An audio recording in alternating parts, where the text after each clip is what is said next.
la profusión. Este lo vimos, de la familia de los tricocéfalos, que son comúnmente llamados los triculis. Tricocéfalo, ¿por qué? ¿Qué significa trico? Trico, pelo. Céfalo, Cabeza. tricocéfalos son gusanos con cabeza con forma de pelo. Y es una característica que dijimos que la parte más delgadita era el extremo anterior y la parte gruesa era el extremo posterior. Que no tiene nada que ver con el látigo, ¿no? Eso Es el Kichuripulpi. Sí. El Kichuripulpi es el Ah, pero yo pensé que el látigo era la cola. No, por eso le hago la gracias. Que acá está el aparato bucal o cabeza o cefalización que ya existe. Y este es el extremo posterior. Entonces, por eso, tricocéfalos, esto. Especies específicos hasta el momento. Por eso dice, más de 70 especies definidas para una cada especie. Por eso los nombres varían. Donde obviamente los más conocidos, el Triculis tricuria, que es del humano, Triculis vulpis de cánidos en general, Triculis ovis de ovinos, y así variando en otras especies. Profe, ahí que está corrido, ¿es díscolo nomás? Discolor. Rumiantes. Triculis discolor. Es simple, muy simple esto. Whipworm, whip es látigo. Por eso usando látigo o usando huasca si somos más chilenos. Se ubica en el intestino grueso del ciclo directo, donde el elemento infectante es el huevo larvado. Huevo larvado. Y eso es una característica porque esto está incluido dentro del concepto de la geohelmintiasis. Este huevo tiene una capacidad de resistencia en el ambiente que puede llegar hasta los 5 años. Y es un detalle importante que debe pasar por el suelo, ya que la maduración del huevo es en el ambiente y, como dice aquí, puede demorar hasta casi 30 días, depende de las condiciones ambientales. En el suelo. Sí, igual que el asca, que también es en el suelo. Tiene que pasar por tierra, por el ambiente para ser infectante. Pequeño, 5 o 6 centímetros, que se ubica en el intestino grueso. Pero la sintomatología va asociada a las formas de alimentación que tiene, que si bien se alimenta de sangre, aunque no produce anemia, sí produce alteraciones de intestino grueso por inflamación de la mucosa y estas diarreas propias del intestino grueso. Diagnosticarlos muy fácil, ya sea por la forma del huevo, huevos con forma de limón, con un color amarillento, eso no están teñidos, es así, y si adquirimos el adulto, también por la forma muy característica, 1/3 la parte gruesa, 2/3 la porción anterior delgada. Así que fácil de llegar al diagnóstico, de 5 o 6 centímetros. Y en la delgada está la obra. Sí. Y es importante porque para que se entienda lo que en el anterior se ve, aquí el esquema que nos muestra, acá arriba. Esto es lo que hacen. Penetra en la mucosa para alimentarse y deja expuesto el extremo posterior, de manera que no se pueden aparear estando adheridos.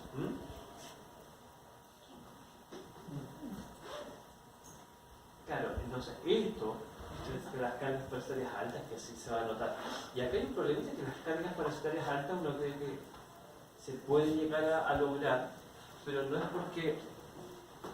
por descuido de los animales, sino que este parásito es más resistente a la dosificación de antiparasitarios tradicionales. Entendamos albendazol, levamisol, que son vía oral en estos animales. Y es importante porque las dosis únicas no son eficientes.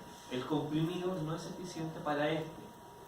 Por lo tanto, se tiene que repetir la misma dosificación si se quiere atacar o eliminar 3 a 4 días seguidos. La misma dosis, 3 a 4 días. ¿Ya?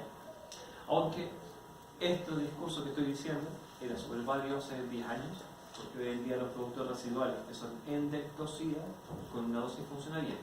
Bravecto, el Revolution, como son productos que están circulando constantemente, con una aplicación que dura 2 o 3 meses se elimina y las cargas bajan de forma importante. ¿Ya? Pero vuelvo a repetir, si son por comprimidos, se tiene que repetir. el mismo concepto en humanos, pero como pasa por la geofagia, que es un tipo de fecalismo, necesariamente tiene que estar asociado a condiciones de higiene o de condiciones socioeconómicas más vulnerables.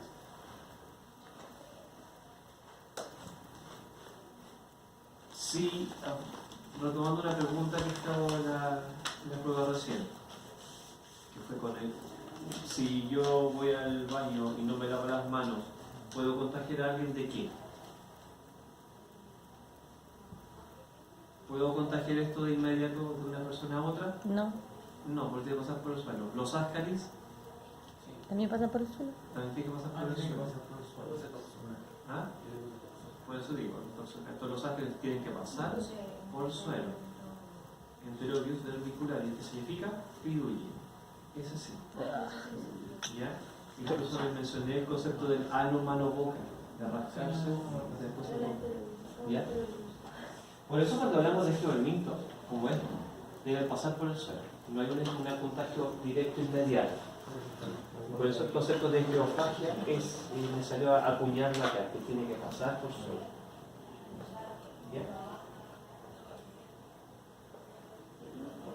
Y aquí lo voy a mencionar por saludo a la bandera. El ululanus, son parásitos muy, pero ínfimos, 1 milímetro. Nemátodos que se ubican en el estómago de perros y gatos. Se transmite por los vómitos, L3, la larva 3. ¿De qué entendamos? No hay vómitos. Entonces lo que sucede es que el animal siente un cuidado de una gastritis, vomita, libera la larva 3, llega otro perro, se come el vómito calentito y se muere. ¿Ah? Consumo de vómito. No podríamos. Oral vomitín. Ya, vomitísimo. Ojo, si bien es un gusanito muy pequeño, claro, podría predisponer a una gastritis recurrente. Pero muy inaparente, o sea, entendamos un concepto, en especial los perros. Los perros son animales vomitadores, ¿cierto? Y cuando el perro vomita, uno se asusta. ¿Se tiene que asustar? No sé. No, porque Depende de lo que vomite y cómo. Como concepto, evolutivamente, incluso los cánidos son animales que vomitan. ¿Por qué vomitan? Porque así transportaban su alimento y después se lo llevaban a las crías en su canil. Las hembras comían, los machos comían rápido, se llenaban, por eso los perros son muy tragones. Después llegan a su canil, vomitaban y ahí repartían y comían con calma. Y una conducta que se considera normal incluso en los perros. Un perro que vomite una vez y sigue jugando como si nada, da lo mismo. Yo no lo tomo en cuenta, no lo tomo como un cuadro patológico. Cuando el vómito es repetitivo, no resiste el alimento o el agua o está asociado a otra sintomatología, ahí yo me preocupo. Depende de lo que Claro. ¿ya? Entonces aquí, eso sí, acá hay gastritis y hay vómitos que pueden ser más recurrentes y hay que darle un poquito de atención. ¿En los gatos es distinto? ¿Diferente o lo mismo? Los gatos es bastante menos frecuente los vómitos, porque no tienen esa conducta de alimentarse. Fíjate, incluso los gatos tienden a comer bastante más tranquilos y mesurados que un perro. El perro cachorro, el dragón, lo que pueda, hasta donde aguanta. Pero cuando vomitan y comen pasto y todo eso. Pero es otra conducta. Ya. Es otra conducta porque cuando se estimulan el vómito, en especial los gatos, generalmente por los tricobezoas. ¿Qué significa? Las bolas de Trico. ¿Qué? Bueno, Disculpe, ¿qué nombre dijo? ¿Tricomeso? tricobezoas. B. Con Sí. B. Tricobeso. Claro, en especial gatos de pelo largo, Mm. los domestic longhair o similares. O pelo blanco. ¿Ya? Son los que tienden a acicalarse, se comen el pelo y después se van acumulando. Y entonces lo tienen que eliminar por algún lado, o por arriba o por abajo. Si no son eliminados, pueden producir obstrucción. Los que tienen pelo blanco también, eso les sale más fácil. ¿Ya? Los que tienen el pelo blanco también, ¿Y por qué? ¿Por eso qué? les sale fácil. Pero es que por el recambio del pelo, pero depende de qué raza. Sí.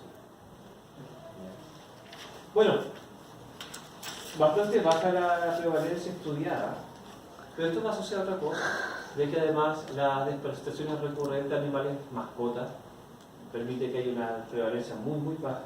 Pero fíjense en este mismo, con Sí, el zorro, zorro que no se desparasitan, tiende a tener una prevalencia mayor. Ya, y eso es, esto es 1 milímetro. Y eso sería todo esto, hay que tenerlo cubierto, simplemente tenerlo en cuenta a niveles que tienden a ser vomitivos recurrentes.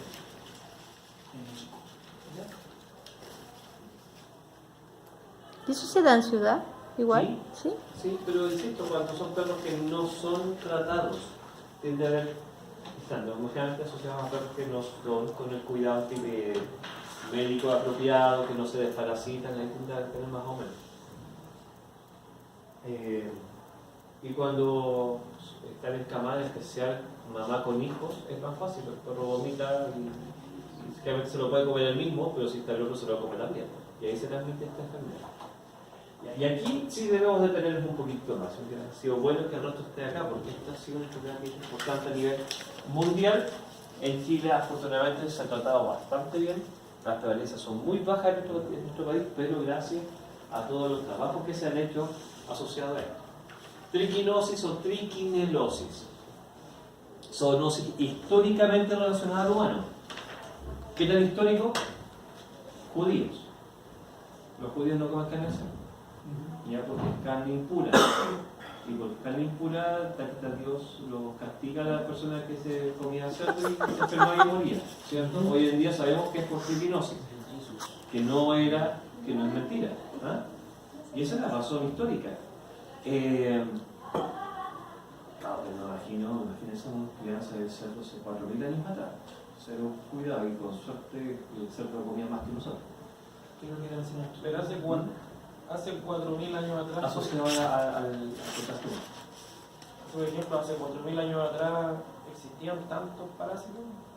Por supuesto. O a medida. Evolutivamente los parásitos son lo mismo hace 4.000, 5.000 años relacionados a animales o humanos.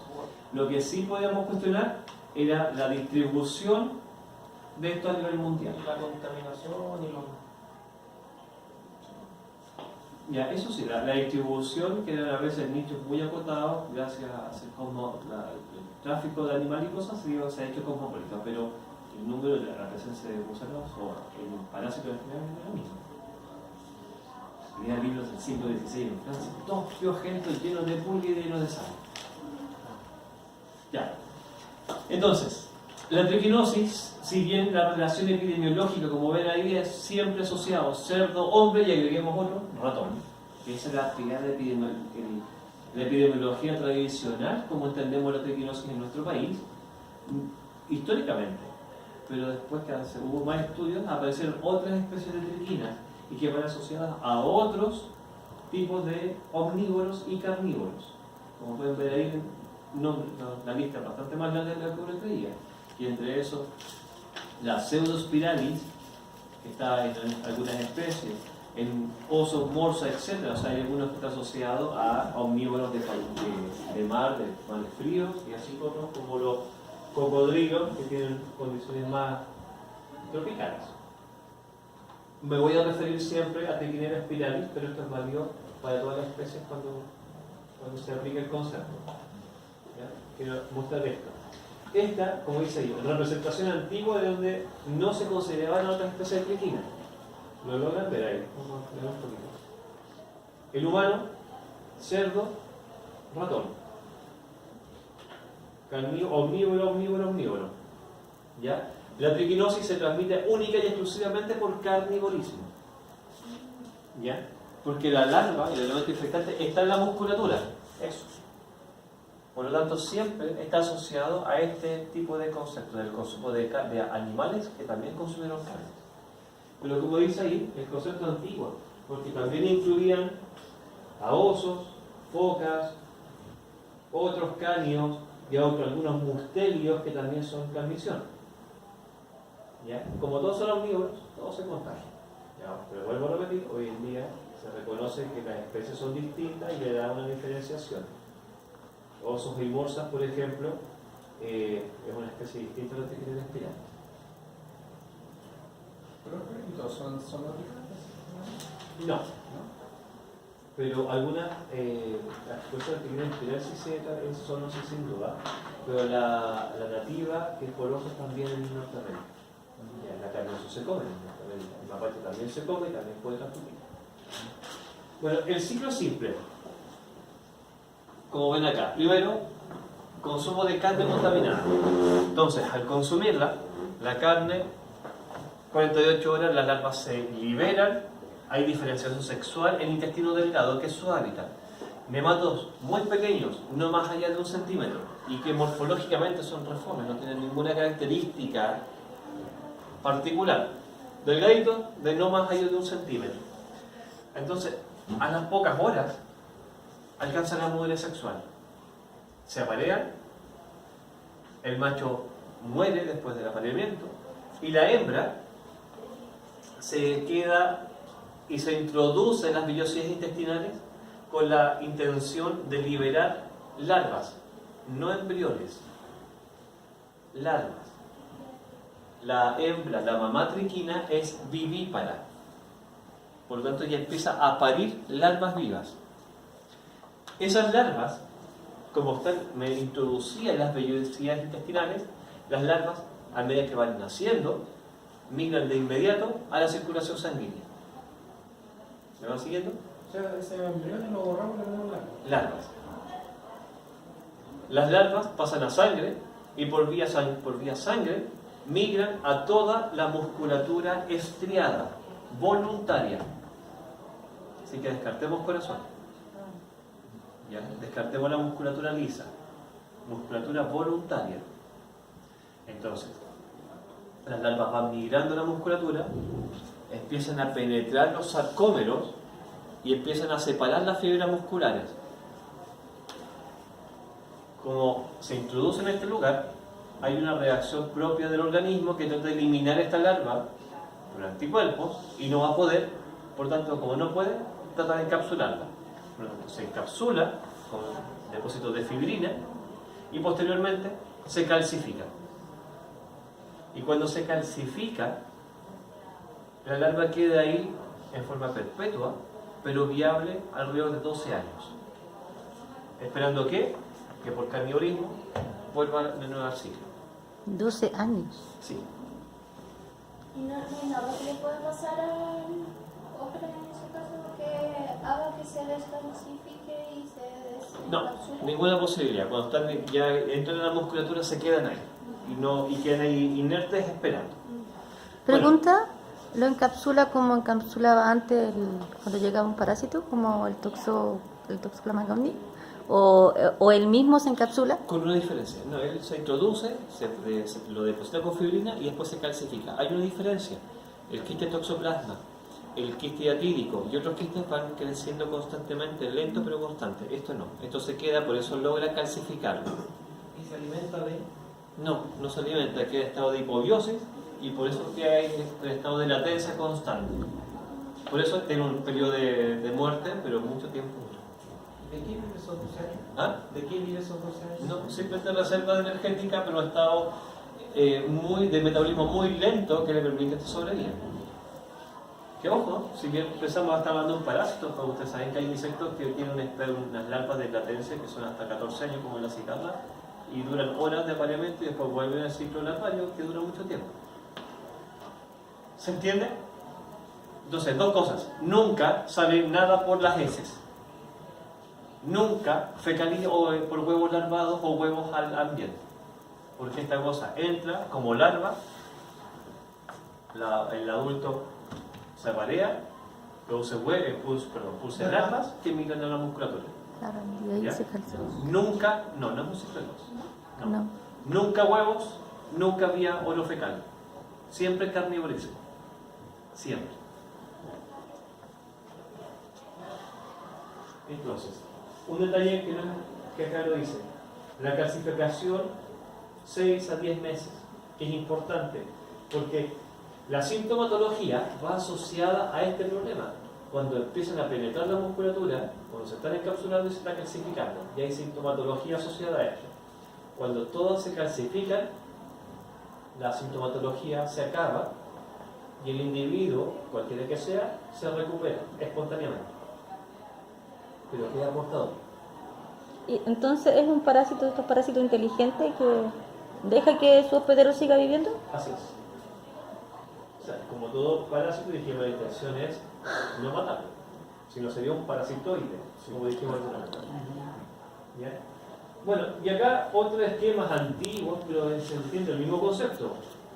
El ratón, que se comió otro ratón, y que este se comió, fue consumido por el cerdo, y por nuestra costumbre comemos el cerdo, no el ratón, porque también podría pasar de ratón al consumo humano, ¿cierto? Pero no comemos ratón. Que sepan. Que yo sé. ¿Ya? Y el mismo cuento. Se liberan las larvas a adultos, pasa a la circulación sanguínea, con el cual migran a musculatura. ¿Ya? Profe, ¿y yo cómo de eso puedo saber que eso no es dos? No entiendo. El ciclo de Los, por definición, es el que procede del ascaris y que empieza y termina en intestino delgado. Es decir, Eso es como las condiciones. el huevo larvado se libera en el intestino delgado, pasa a la sangre, hace toda la vuelta y vuelve al intestino delgado, se transforma en adulto en intestino delgado y se queda ahí. Esto no. Termina por parte del músculo, por consumo, se libera el intestino delgado y termina en la musculatura. Entonces la pregunta es, ¿los hospederos acá son intermediarios definitivos, paratéticos, completos, espurios o qué más? Definitivo. ¿Y las larvas dónde están? ¿Intestino delgado? No, intestino. No, no está en intestino. ¿Dónde estaban las larvas? No, porque dice que las larvas están en ¿Los sangre. adultos? No. Las larvas están en la sangre. No. Diferenciación Intestino sexual. delgado. El intestino, ¿ya? Ahí están los adultos. ¿Y las larvas? Entra, se lo come. Están calcificados, no. El músculo. Por lo tanto, todos los individuos son hospederos completos.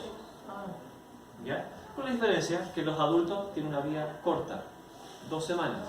Nada más que eso y mueren. Después de que se aparearon y produjeron descendencia, y las larvas quedan. Pero por concepto, todos son hospederos completos.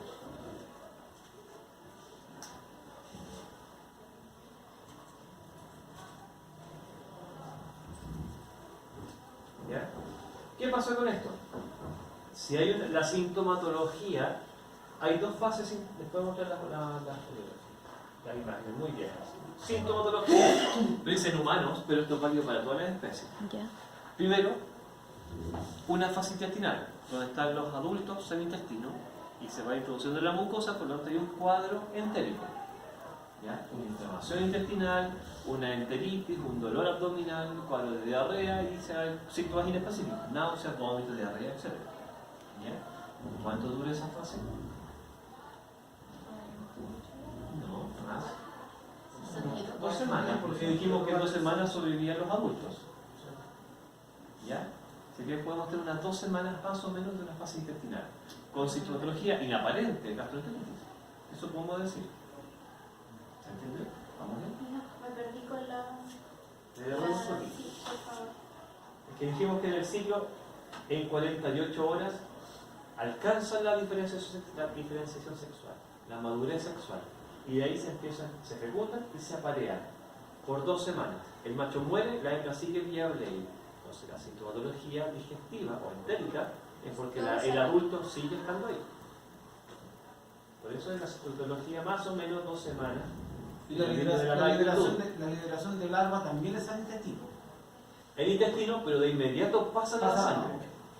Mira esta imagen, que más o menos lo esquematiza así. Se introduce acá y rápidamente, a medida que van naciendo, van pasando a la circulación sanguínea.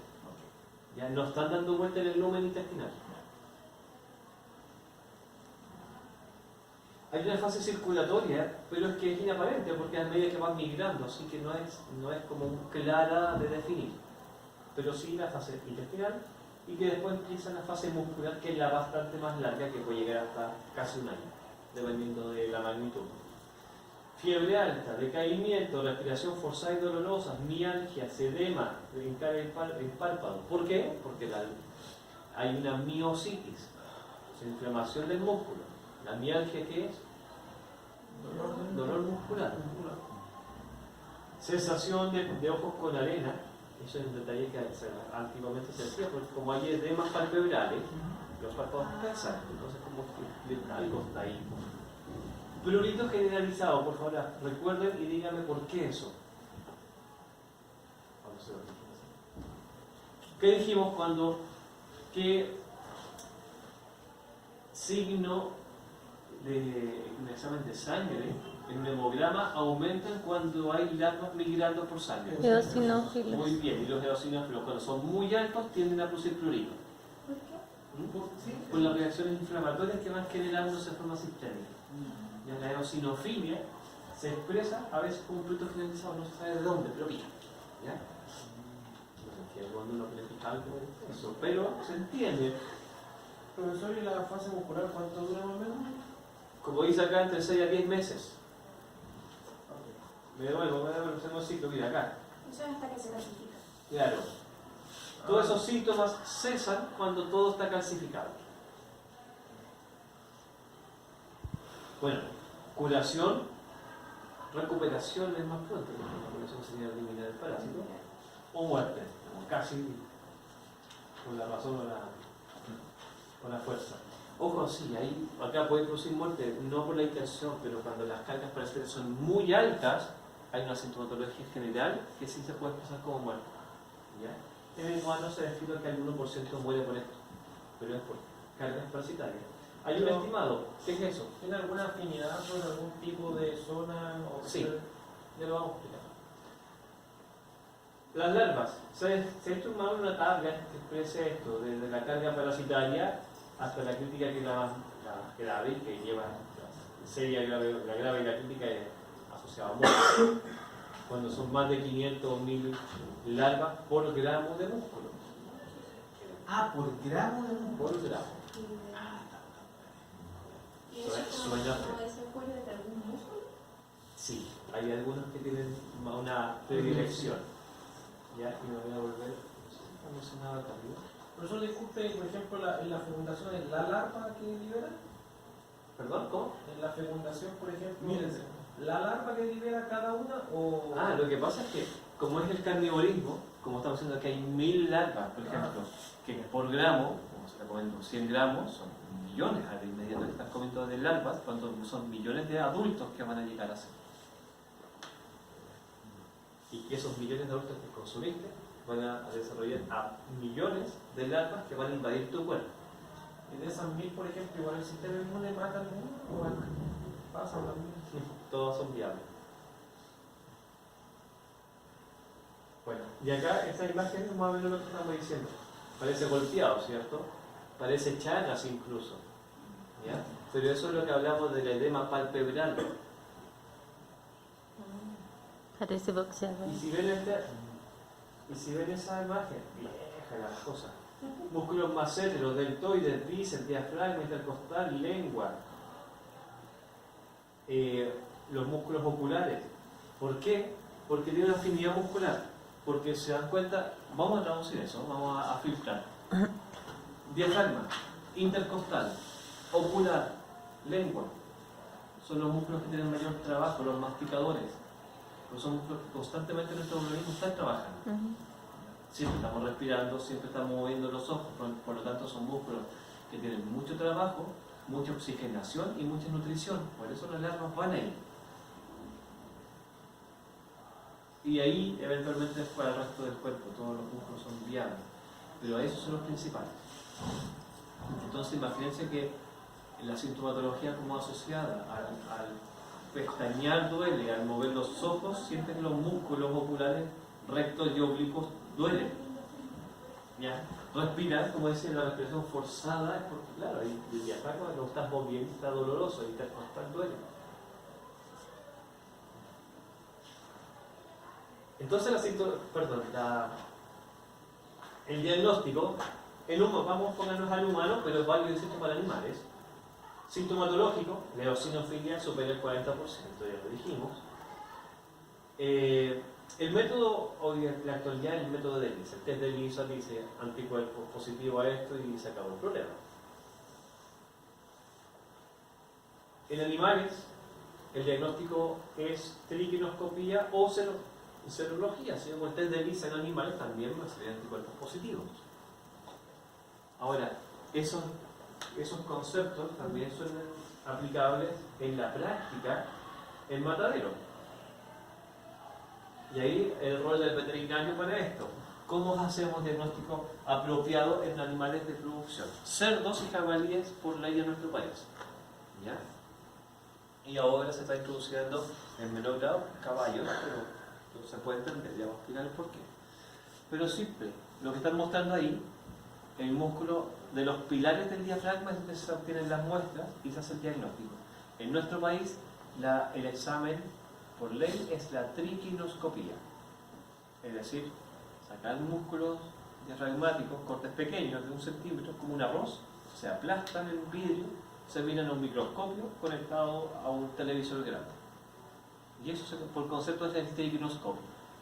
Si aparece una larva en espiral, en la musculatura, es diagnóstico positivo. Una larva significa decomiso completo. ¿Por qué se buscan de los pilares del diafragma y no en otros músculos? Porque hay una correspondencia estadística. Como es un músculo que le gusta mucho estar ahí, es muy probable que ahí se encuentre. ¿Ya? Pero si hay predilección por los músculos con mayor trabajo, ¿trabaja tanto así como el masseter el diafragmático? ¿Y el más? Los masseteros, los masticadores. ¿Tanto o más?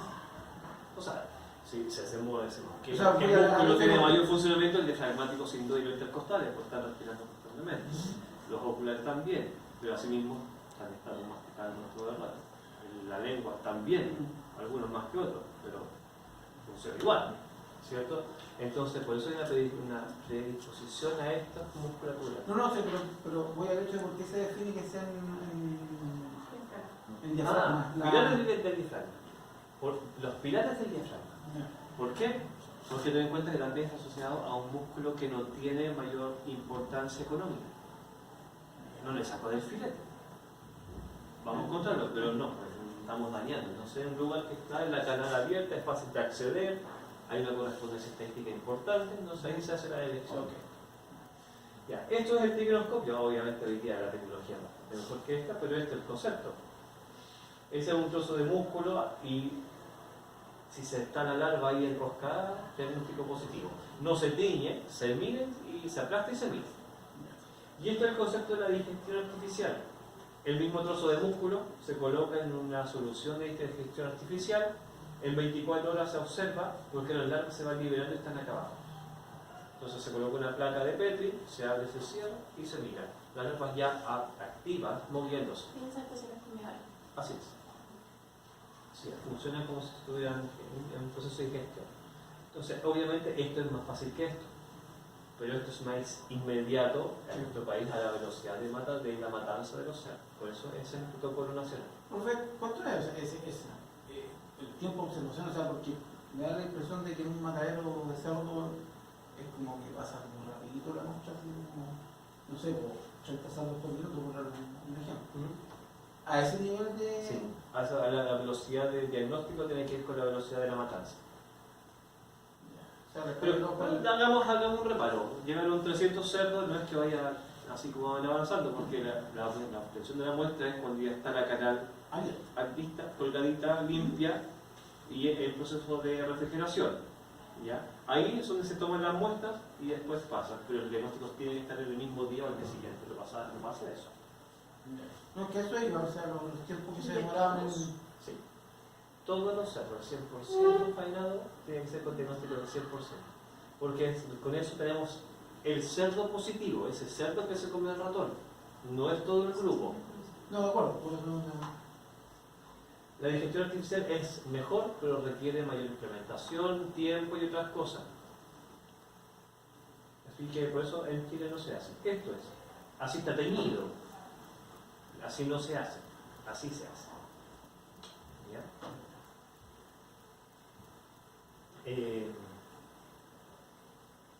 Así que el rol del veterinario acá en realidad tenemos dos roles importantes. Uno es el diagnóstico previo al consumo humano, importantísimo, ¿ya? Como el concepto de una salud, enfocado al control sanitario de alimentos. Y segundo, que los animales no se contagien. Entonces, mentira, si yo estoy encargado de la producción porcina, no puedo permitir que esos cerdos estén en contacto con roedores que son el foco de riesgo. ¿ya? Entonces hay que hacer control de plagas. Entonces nuevamente, el chanchito feliz, el chancho de patio, es el que tiene mayor riesgo de contagio. Y esos son los focos de contagio en nuestro país, los brotes que se dan. ¿Qué pasa en un humano con sintomatología asociada? Vamos por esta. Antiparasitarios, si es que el médico tiene la chispeza de que puede haber sido una parasitosis entre 1 a 2 semanas. Ahí se pueden aplicar antiparasitarios. Cuando las larvas ya llegan a la fase muscular, los antiparasitarios no tienen efectividad. Entonces aquí, tratamiento con antiparasitarios. Acá arriba, simplemente, como dice ahí, apoyo sintomatológico. Antipiréticos, antiinflamatorios, analgésicos. Listo. ¿Y cómo lo trataría si para él es una gastritis? ¿No? Pero el síntoma es una gastritis, dijo, ¿cierto? Sí, pero es que ahí es donde el médico debe tener la capacidad de decir, bueno, pero ¿cuándo fue? Sí, ¿cuándo fue? Vamos, ¿Cuánto un ejemplo duró súper la- práctico. Estamos en 30 de septiembre. ¿Cómo le fue el 18? Comimos medio chancho. ¿Dónde lo comieron? ¿Dónde? Bla, bla, bla, y ahí es donde tienen que hacer una buena anamnesis para llegar a esto. Obviamente esto será más fácil en localidades donde la casuística puede ocurrir más y los médicos tienen esa capacidad de relacionarlo. Tiene más de 5 minutos por el paciente también. Claro. Entonces es importante. Pero hay un término menor. Generalmente en Chile esto se da con brotes. No es una persona, es la familia. Varios comen el mismo Porque asado. todos comieron el mismo asado, entonces Ok. ahí es donde se dan las cosas. Entonces cuando llega 1, 2, 3, ya hay de sujeto. Ok. ¿Ya? Pero dicho eso, perdón, realmente llegan por esto, no por esto. Diga. Por ejemplo, teniendo un cerdo en la casa o en el campo y uno le da, por ejemplo, albendazol o mebendazol, ¿cuánto tiempo tiene que esperar, por ejemplo, para faenarlo en la casa? Porque la gran mayoría de los cerdos que están en... ¿Para qué le vamos a dar albendazol? O sea, para eliminar la... Por ejemplo, yo me lo quiero comer ese cerdo, pero no quiero desparasitar antes. Sí, Lo mismo que dije ahora, el antiparasitario no tiene ninguna funcionalidad en la fase muscular. O sea, tú tenés que darle el antiparasitario cuando el cerdo se comió a un ratón, en la semana siguiente, ahí tienes que desparasitar. Así que el darle el antiparasitario al cerdo para prevenir el contagio, ninguna, porque no afecta el músculo. O sea, lo que tendría que hacer es cuando lo pone en la canal, hacerle la revisión El para diagnóstico. saber. O sea, lo que tenemos que hacer es que el cerdo no coma ratones. El cerdo. Que de hecho los va a comer igual en el campo. ¿Ya? O sea, hay que evitar eso, no se puede hacer control de plagas determinantes. Sé que cuesta, cuando lo hacemos acá es fácil. Pero hay que, en el campo hay que hacer control de plagas, sí o sí. Sí. Entonces, si no lo podemos hacer, esa es la opción, diagnóstico. ¿Ya? Cuando es una, o sea, cuando el médico tiene la capacidad de descubrir que está ya en fase muscular y son, no sé, 3 quistes, 4 quistes, yo imagino que se podrán sacar. No, porque no son 3, 4 kilos. Porque una hembra libera cientos de larvas. Además que, ¿dónde se están ubicando? ¿Cómo yo voy a intervenir, por ejemplo, en un músculo, el oblicuo ocular dorsal? Imposible. Cuando, por ejemplo, yo faeno el cerdo que tengo en la parcela, no sé, En casa, claro. clandestino. Claro. Una vez más. Pero, por ejemplo, ya veo el diafragma, ¿se ve a simple vista? No, Igual. el quiste mide 300 micras, por lo tanto no se ve a simple vista. Por eso es la opción, que ahí te vamos a decir, la opción cuando se hacen matanzas caseras es que antes de ser consumido el cerdo, sacar la diafragma y se lleve a un centro de institución de salud humana y que hagan el diagnóstico. Un SAPU, una APS, una posta, cualquiera que sea, Que se hace ¿Eso tienen triquinoscopio? con un microscopio funciona. ¿Y por No qué? termina el triquiloscopio. Lo que pasa es que el triquiloscopio es de la lupa donde está un televisor grande porque yo voy mirando rápido, matadero. En un centro de asistencia primaria tengo un microscopio con 2 vidrios, lo coloco y lo miro con más calma, pero lo hago igual. Ojo, que se haga, se está haciendo cada vez más porque la idea es como la limitancia del matadero. Yo no llevan el cerdito de casa a un matadero porque es un costo, que además que no lo van a bajar, pero no está en la precordillera. Pero sí pueden seguir trozos de músculo y decir, revísemelo, costa 1000 pesos en algunos lados y listo. ¿Ya? Entonces eso es bastante más acercar la salud a las personas. ¿Y esa bolsita para que las larvas bajen? No. Es que ¿Podemos hay que hacer tenerlo- eso? No, porque la digestión artificial es casi imposible. Porque es el material invertido con la solución de digestión artificial, con enzimas a 38 ya. grados que hay que mantener. Profesor, por ejemplo, que por lo general, no sé, con el sur que las distancias igual son grandes. No voy a que comer. voy a la ciudad, que voy a... ¿Sí, sí? Conclusión, no. Voy a llegar al sapo, Conclusión, no. pero... ¿O una posta central? Claro, pero ahí es viable en el sentido de que ya, listo, traiga la web, lo vemos, o le ponen 1000 pesos y llena el folleto y cuestiones así. Porque por lo general, Es que yo creo que va a depender del horario que vayan, porque si vayan no sé, a un sapo de urgencia y vayan a las 3 de la mañana a que te hagan la muestra, claro, te Sí, ahora, ojo, no, por eso, esto no es una cosa de urgencia, se hace en el día, pero insisto, una posta central se hace. ¿Ya? Incluso en zonas rurales, el médico rural, veterinario, también lo puede hacer, con un perro, que no es menor. La responsabilidad diagnóstica es del colega. Si él se equivoca, tiene una responsabilidad legal por falla de no saber lo que hacer, lo que está haciendo y cobre por eso. y eso, por ejemplo, llevarlo por ejemplo, al pueblo, a la ciudad, tiene que ser en 24 horas. O sea, si se lo quieren comer en 24 horas, tiene que ser el mismo. No, por ejemplo, lo fue de ayer. Ya, ningún problema. No, si la carne la larva no se va a descomponer. Si tú la llevas refrigerada 24-48 horas va a llegar. ¿Ya? Pero tiene que hacerse.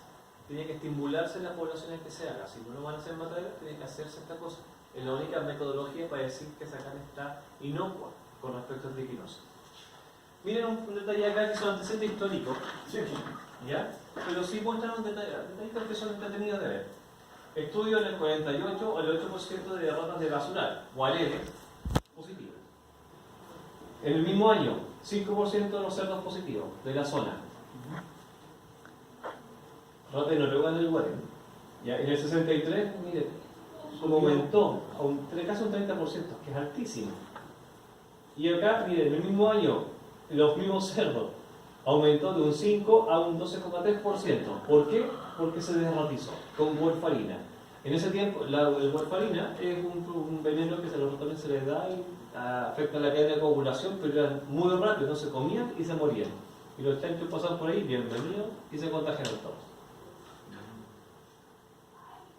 En el 64, 2% perros y gatos. Y miren acá cómo pasa después del antecedente histórico, a excepción de ese accidente, la prevalencia era un 0,16. Y en el 89, 0,02. Y hoy en día, la prevalencia está como en 0,001 en nuestro país. ¿Ya? Miren, y en el 45, 13% prevalencia en personas. Hoy en día, 0,08, una tasa, 0,08 por cada 100.000. En el 39, hoy en día en la potencia. O sea, los mecanismos de producción porcina han funcionado bastante bien. Profe, ¿y una ave rapaz o una serpiente que se come un ratón también le puede...? No. ¿No? Esto es para mamíferos. Son mamíferos. Sí. Perdón, mamíferos, algunos reptiles están asociados. Pero no aves. Ya, entonces es lógico. La prevención, crianza higiénica, o sea, los cerdos no comen ratón. No pidamos mucho. ¿Ya? Inspección veterinaria en mataderos, animales faenados. Y yo me quedo con esa, porque la tercera, ingerir las carnes bien cocidas, no me gusta. Ya lo he dicho varias veces, pero la cocción tiene que ser como suena, y eso no se logra. Las dos primeras son como las importantes. Bueno, esta de carne cocida, muy cocida, ese es el punto. Entonces, personalmente, me cuesta recomendarlo, pero a veces es lo que hay. ¿Ya? En Alemania, la irradiación en mataderos se hace para forma de prevención. ¿Ya? Pero es protocolo de matadero nacional. Y ya, 2009, miren, triquinosis. Esa es la tasa. Bajísimo. ¿A qué se refiere con el concepto de beneficiado ahí, profe? El beneficio le llaman la matanza, ¿no? Un concepto. Ok, ya. Un eufemismo nomás. Generalmente, vuelvo a repetir, está asociado a esto a brotes de accidentes, generalmente a cerdo de casita. Este concepto histórico del chancho comiendo del suelo y que los ratones andan dando vueltas por ahí. Una foto vieja, pero es buena. Eso, poner el chancho con el guardia muerto. Uno que se pase, el matadero significa que todos los productos que se obtengan de ese están positivos. La asesina, los embutidos y todas las cosas también están positivas a esto. Así que hay que tener en cuenta esto, y vuelvo a repetir, es una ETA importante. Vimos las ETAs parasitarias, una también más importante, pero en Chile están siendo muy bien controlados. Pero sí hay que tener en cuenta de que los antecedentes históricos de caballos positivos también se puede dar. No que el caballo intencionalmente va a comer carne, pero sí ha pasado eso. Nosotros decíamos el 30% de un pueblo positivos a esto fue por un caballo positivo a Chagas, positivo a triquinosis, pasó y como no se inspeccionaba, todas las personas que comieron carne de caballo estaba positivo a esto.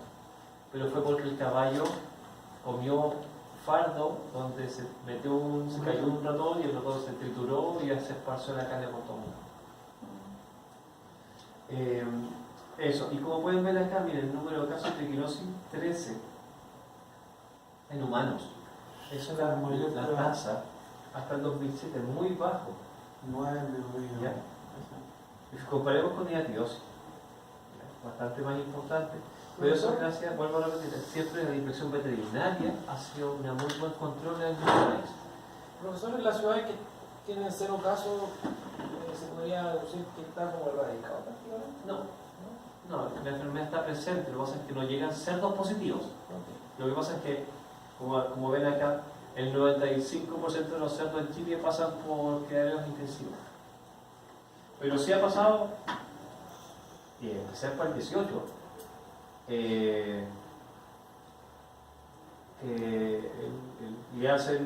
tengo la movida de comprarme un chanchito lechón y el mismo viejito lo faena porque es buena onda, entonces lo va a buscar al día siguiente y ese es que está positivo porque ese mismo chancho es el que se contagia a toda la familia. Hace 5 o 6 años en Huechuraba había un viejo, el viejito faenaba los lechones, se los entregaba a las personas para el 18 y de eso 2 familias positivas.